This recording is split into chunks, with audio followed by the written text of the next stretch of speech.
డాక్టర్ల కోసం ఒక చక్కటి ఆలోచన ఎన్ఎంసీ ఇచ్చుకొచ్చింది. ఏదైతే జాతీయ వైద్య మండలి ఎన్ఎంసీ టాస్క్ ఫోర్స్ ఒకటి ఏర్పాటు చేసింది మోడీ సర్కారు. వైద్యుల పనితీరుకి సంబంధించి ప్రెషర్ ఎక్కువైపోతున్నటువంటి నేపథ్యంలో వాళ్ళ పనితీరు ఎట్లా ఉండాలన్నటువంటి దాని మీద వారంలో 74 గంటలకు మించి ఎక్కువ పని ఇవ్వద్దు అని ఎన్ఎంసీ సిఫార్సు చేసింది. దాంతోపాటుగా వైద్యులకి కొన్ని కీలకమైనటువంటి సూచనలు చేసింది. రోగుల సంఖ్య పెరిగినప్పుడు విద్యార్థుల మీద ఒత్తిడి పెంచడం, వాళ్ళతో అదనపు గంటలు పనిచేయించడం కాకుండా సీనియర్ రెసిడెంట్లు వైద్యాధికారులు నియమించుకోవాలి. అందుకు తగ్గట్టుగా విభాగాధిపతులు, ఫ్యాకల్టీ, సీనియర్ రెసిడెంట్లు ప్రణాళికలు రూపొందించుకోవాలి.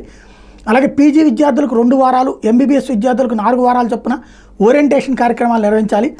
మానసిక ఆరోగ్యం కోసం యోగాలో శిక్షణ ఇవ్వాలి. విద్యార్థులకు ఉచిత వైద్య చికిత్సలను అందజేయాలి.